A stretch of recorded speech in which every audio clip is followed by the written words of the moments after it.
Another attorney commercial with big promises, millions of dollars, practicing law 24 hours a day, blah, blah, blah.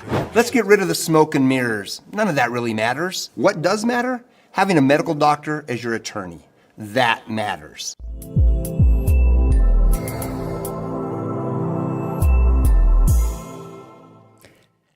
Hey there, crew. Good morning. It is Tuesday. It is March 24th. You are watching Peaks2Plains Weather, and I am Chief Meteorologist Matt Meister here on Mornings with Meister every Monday through Friday morning at about 6:30 or so until we get done what we need to get done for the day. I am going to jump right into the 24 fire because I was wiped out last night. I went to bed before they announced some containment. You can see early this morning, a little bit of smoke kind of hanging on the ground there. It's 35, it's cool, humidity is high again, up at 78%, and the wind is light. That is really, really good news, obviously, in terms of firefighting efforts. When I went to bed and was sleeping, they announced 24% containment. Now, I wonder if they had a little bit of fun with that myself, since it's a 24 fire. Usually you get like 10%, 25%, for like some round numbers. So I don't know. I'm hopeful they had a little bit of fun with that. But here's what I want to let you know what I'm seeing early this morning on satellite hotspot detections that I have noted on some of the dots that you see on top of the aerial outline or the perimeter of the fire. In the southeastern part of the fire, there are some hotter detections this morning. Now, that might seem like, ooh, that's not good news. It's actually very good news. They've been doing some interior burn operations, getting rid of some of the fuel that isn't fully spent. The size of the fire has not grown overnight. It's still 7,404 acres. So both of those are good news. And from talking to the SoCo Wildland team, the containment comes from the Highway 115 part of the fire, at least in that northwestern quadrant. That's good news as well. We obviously want to keep it off to the east of Highway 115. So I think that is some good news from the fire here early this morning. And it's kind of an interesting day on the fire from a couple perspectives when we talk about fire weather concerns.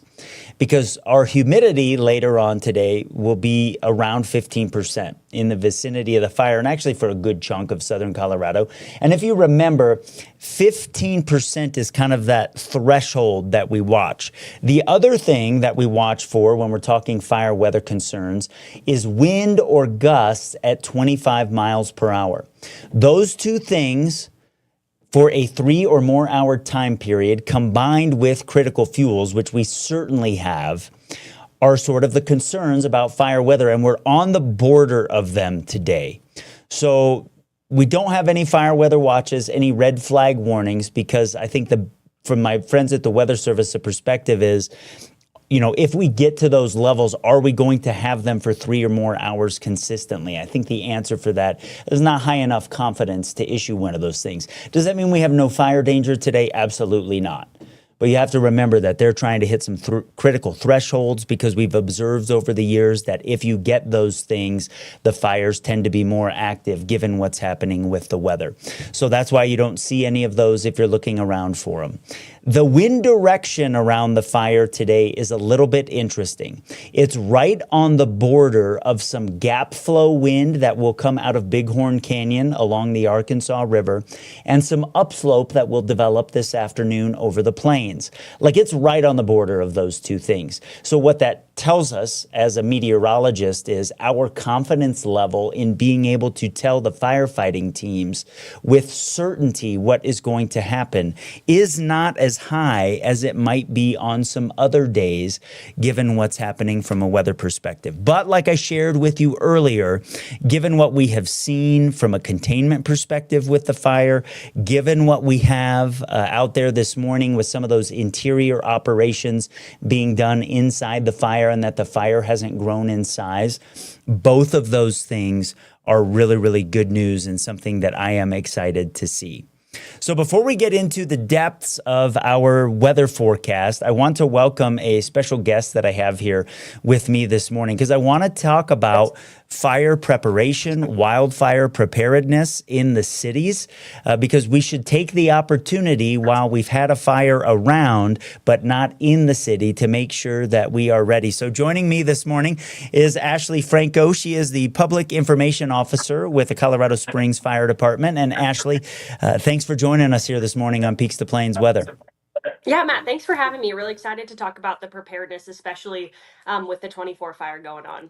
Yeah, it's a good opportunity to step back if you aren't, impacted directly by the thing. Like, we have had some residents in the area with some evacuations and pre-evacuations, to kind of take the opportunity to get ready. And you guys have a new tool that you are using to mention and to kind of help us understand with where we are from a preparation standpoint. So can you walk me through Ready, Set, Go?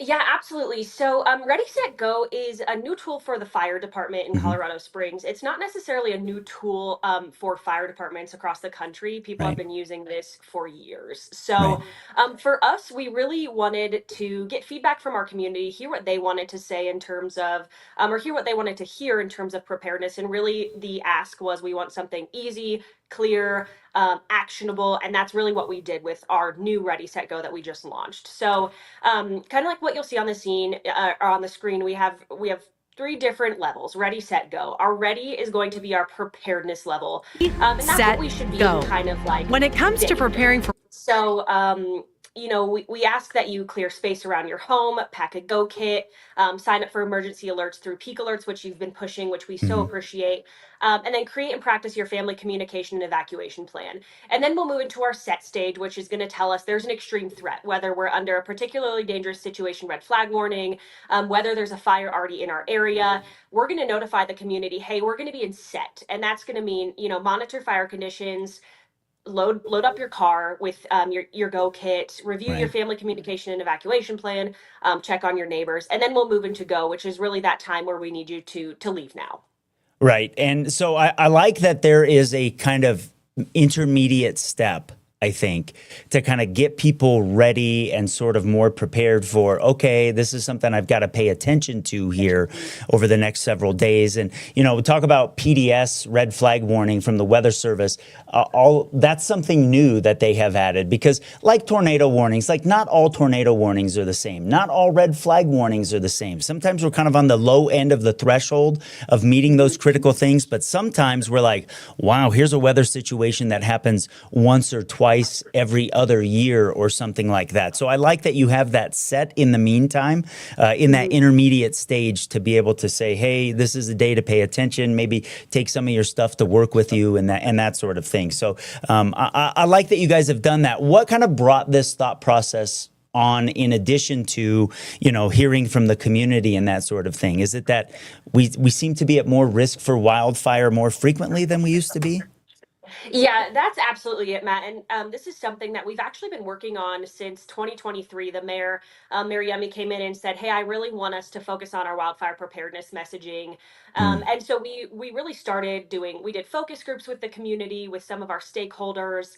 We really sat down and tried to come up with something that would work for our community with their feedback, that would work for us as a fire department. And so this year, when we kind of moved into it, and we were getting all of these notifications from the National Weather Service, from our local meteorologists, right. that hey, this is going to be a really tough year. It kind of ramped everything up. So we spent about 2.5 weeks just botched down to say, what are we going to do? How are we going to launch this? Because we really wanted to get this messaging out Right. before, of course, something happened. Right. Well, kudos to you guys for getting, the community ready about that, for being prepared about it ahead of time. If someone wants to learn more about it, kind of drill down in detail about what Ready, Set, Go means from a maybe bullet pointed sort of list of, Sure. What should I be doing? Where can they do that? So you can go to coloradosprings.gov/ready set go. You'll see, very similar to what you have on the screen, our Hmm. icons up there, and then you can actually go into depth with each one of them. So whether it's getting an on-site consultation with our wildfire mitigation team, or having a true checklist for your family evacuation and communication plan, you'll find everything on there. Okay, well, Ashley Franco, can I just tell you something on a personal note? I think you do such a Yeah. fantastic job as a PIO. I love the level of information that you have. I think, your experience in news and local news here in this community in particular gives you some good insight. I know you've learned a lot about firefighting operations and what the men and women on the fire department go through. So kudos for doing a good job and serving our community. And thanks for being here with us today to talk about Ready, Set, Go. Yeah, thanks, Matt. We appreciate it, and anytime you need us, we'll hop on. So Okay, that's great. And that's what's awesome. Anytime you have something, you just shoot me a text, let me know, and I'll get you on, because we don't have the got it. time constraints here of news. And so we can just do what needs to be done. And so I think that is great. Ashley, thanks. I know you're busy. Have a good morning. And I appreciate you joining me today. All right, thanks, Matt. Appreciate it. Okay, thank you so much, man. It was good to have her on and good to see that Ready, Set, Go. Like she said, that is something that's been used by fire departments across the country for a long time, particularly CAL FIRE. That is something that they kind of brought to the forefront here. And, I think it's something that's going to be useful for us. Let's talk about our weather today. Banjo on his barometer is going with a 9. And he's doing that because, for a lot of us, the wind isn't going to be terrible today. And so that obviously makes it feel better. It's going to be warm again today. In fact, I think we're talking some records, not just today, but probably tomorrow as well, in advance of a weather change that we have for the late part of the week with a cold front coming in. So you can see early this morning, the clouds and the precipitation here help us to kind of trace out where the ridge of high pressure is. It's sort of centered off to the south. Did you catch some sprinkles yesterday? Radar was pretty active. A lot of that didn't make it down to the ground. Some of the mountain spots had some showers. Really wasn't anything significant. You can see the stronger jet stream out here with a system that will drive a cold front into the area later on this week. Like I said, we've got this high off to the south. It's trying to build up to the north here. That's why temperatures will go up today into tomorrow, but then it'll get flattened again by that system across the northern Rockies and northern plains into late Thursday into Friday. 81 our high in the Springs today, 80s out across the plains, not too far off of 80 over the mountain areas. So for those of us that were east of the mountains yesterday that still kind of had a cool day with 60s and 70s, we get a noticeable bump up today as we get back into record territory. And like I said when I was talking about the 24 fire, we're kind of on the border of some fire weather concerns here, not just today, but for tomorrow. Some of the strongest wind today will be right along the eastern slopes of the mountain areas and then also the gap flow areas. So coming down La Veta Pass, coming out of Bighorn Canyon, be a little bit breezy up over the Palmer Divide as well. We'll have less in the way of wind out across the plains today. I think we get more sun, especially along the Front Range and east of the mountains today than we had across the area on Monday, when at times the high clouds were pretty thick. We'll have northwest flow today. You might see some lenticular clouds kind of stacked up there. No chance of showers or virga or anything like that today, as we are going to be quieter with the upper level system that brought that cooler air kind of firmly off to the east. As we move into tomorrow, things start to change up a little bit more, though. Kind of a mild start to our Wednesday. We'll have some 50s up against the hills, mainly 40s out across the plains unless you're south of the river. Big mountain valleys will be the chilly spots early on Wednesday. We'll be back around freezing. But we get another step up on the temperatures Wednesday into the upper 80s in the Springs, 90s again across the eastern plains from Canyon City east along the Arkansas River and then out across the plains. And I know it might not seem abnormal given that we had some of these last week, but these would be our all-time March record highs if we hadn't set them late last week. In fact, if we can get to 87 tomorrow in the Springs, we'll reset it. We got to 86 last Saturday. There is a fire weather watch for the higher terrain of the Pikes Peak region and then the higher terrain to the west of I-25 for Wednesday does include the San Luis Valley. But it again is a day where we're kind of right on the border. So you see the wind gusts here into Wednesday afternoon. They're certainly stronger for a lot of us than they'll be today because we're going to be hotter. The humidity will be a little bit lower. So we're more likely to kind of nudge over that bottom threshold on Wednesday compared to what we'll have out there today. And then we'll stay a little bit breezy in some spots as we move into early Thursday. That's because a cold front gets a little bit closer to us. I'll talk more about our extended forecast and welcome my next guest coming up in just a little bit. Oh, beautiful for spacious skies, for amber waves of grain, for purple mountain majesties above the fruited plain. America, America, God shed His grace on thee. Here's to 150 years of the state we call home. At Phil Long Ford Motor City, we've been around for 80 years. That's like 560 dog years. Basically, we're the top dogs of Colorado. And thanks to our deals, selection, and service, we've earned some pretty loyal customers. And our GM Mark, he's the most loyal guy I know. Even after I chewed up his shoe, it was delicious. Great trucks, amazing deals, and belly rubs for dogs. Come see why Colorado drives Phil Long Ford Motor City. Hey guys, where's my shoe? Emergencies are unpredictable, but you don't have to be unprepared. Peak Alerts sends you targeted emergency alerts in real time for the places that matter to you most, so you know what's happening and what to do next. Know first, act fast. That's the power of Peak Alerts.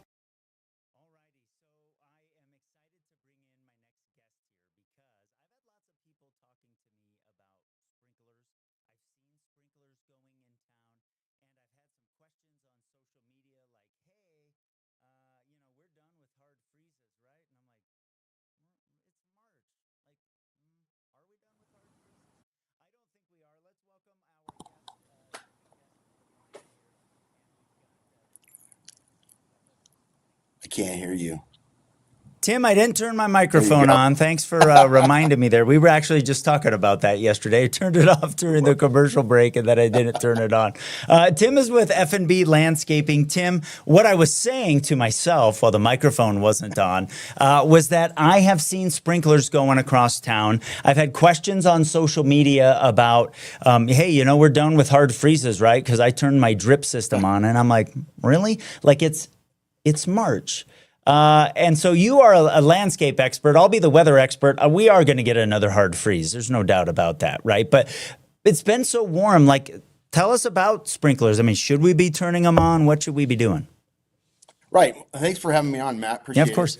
A lot of phone calls coming in asking whether we should turn on sprinklers. And the question that I ask everybody is, can you water your lawn with your garden hose a little bit longer? If you can, okay, great. I would probably try to do that. As you said, it's going to still get cold.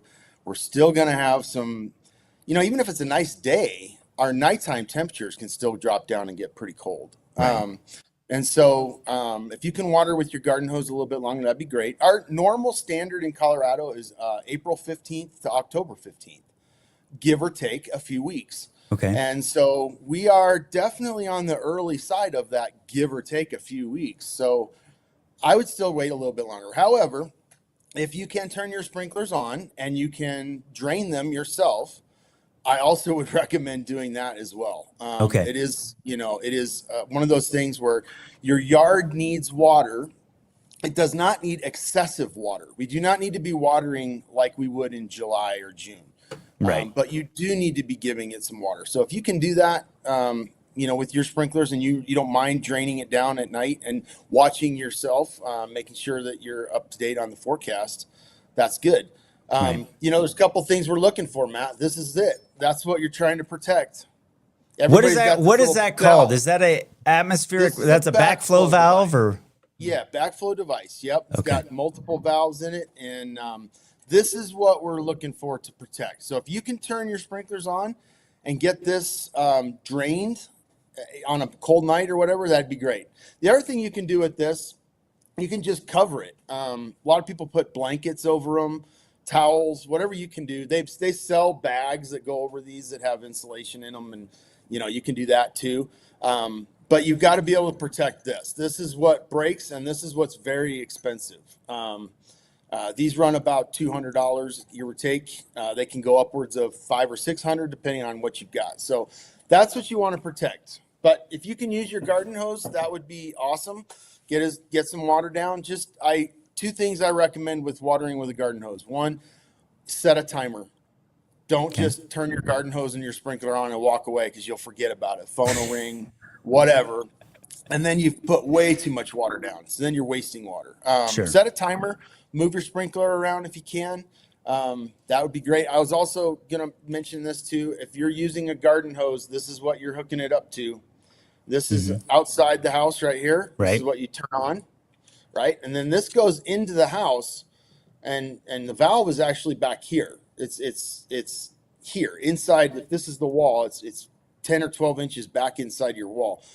But if you leave your garden hose hooked up to this and just turn this off, it's still going to freeze in here, because your garden hose isn't going to let the water drain out. So make sure you're unhooking your garden hose. It's really, really important. Every year we have all kinds of damage to houses done because people forget to turn that off. And it's really important, especially if you have something like this outside your house.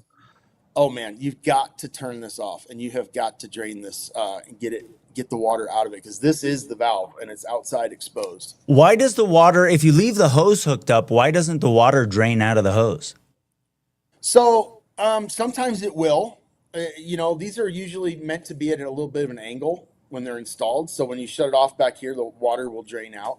Okay. But if you've got a hose on here and you've got like a sprinkler attached to the end of it, a lot of times those will hold water and they won't necessarily let it drain out. So you're going to get some water that's stuck in here, and that's going to, could potentially cause you problems.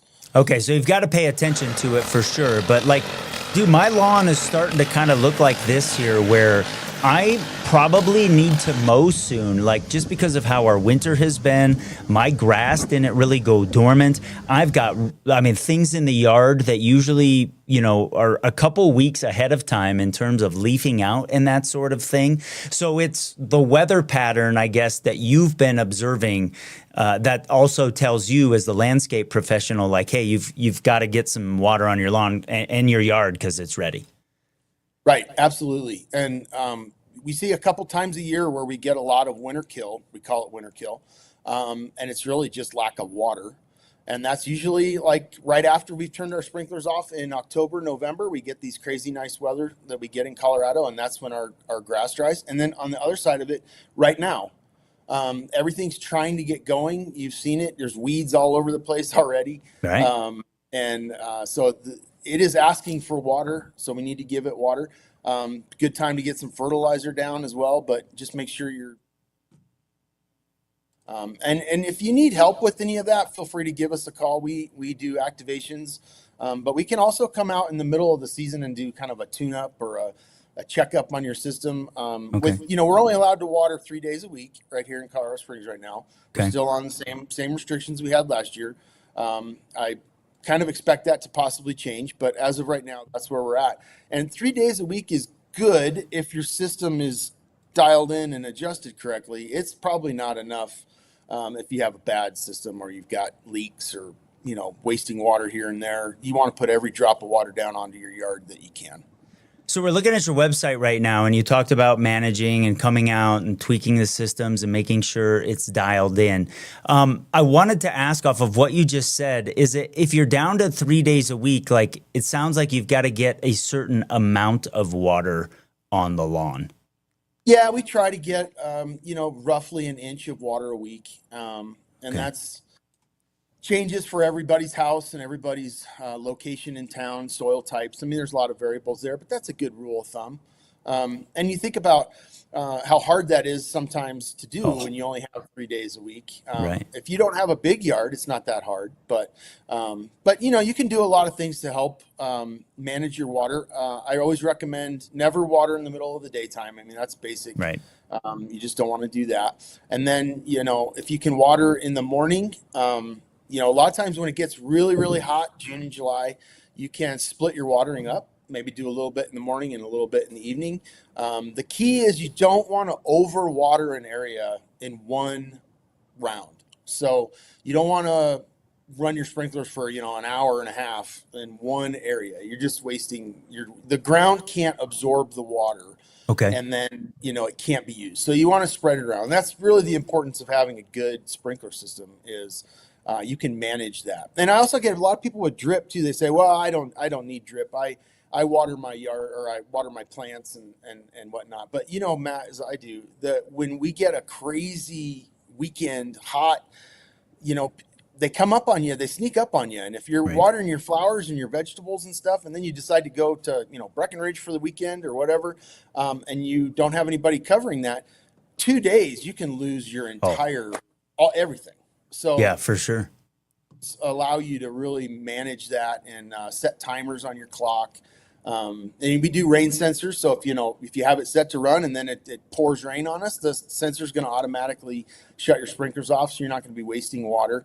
A good sprinkler system is really an efficient sprinkler system. So that's what we're looking for here in Colorado Springs right now, especially is to have everybody have an efficient sprinkler system. So we're using the little bit of water that we do have to the most of our capacity. Right. And I think tech helps with that, right? Like you can run your sprinkler systems from phones and stuff nowadays. I assume you guys can assist people with like upgrading. Like I'm in a neighborhood that was built in the 70s.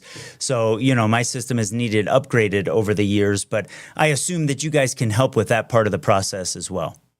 Absolutely. Yeah. We put smart clocks in all the time. They're getting better and better every year. You can control them from your phone. They give your phone alerts. They remind you of things. You can set different, it's very flexible. But one of the things that we like to offer too is we also monitor sprinkler systems for people. So we come in and we install some devices on your sprinklers, and then we actually are the ones who are getting those notifications. So if you have right now there's lots of underground utilities going on all over town. Yeah. They're poking holes in everybody's yards. Right. If they hit something, you may not know it, but when you're running your sprinklers, you could have water running, out into the street. We're going to know that and be able to, get out there ahead of time and fix that for you. So that's kind of, those are neat advances that we've seen in the last few years. Okay. If someone wants to learn more about getting some help from you guys, about the services that you offer from both residential and commercial, how can they learn about F&B Landscaping? Yeah, they can go to our website for sure. They can look us up on Google or any of those things. The best thing for sprinklers, honestly, is give us a call at 719-494-2102. Then we can talk to you and ask some questions and get some more information about what you really got going on with your sprinklers and your yard. And we do full service design build too. So if you got questions about something going on in your yard, if those underground utility guys destroyed your yard like they did my yard, and you need some help putting it back together again, just, give us a call and we can take care of that for you.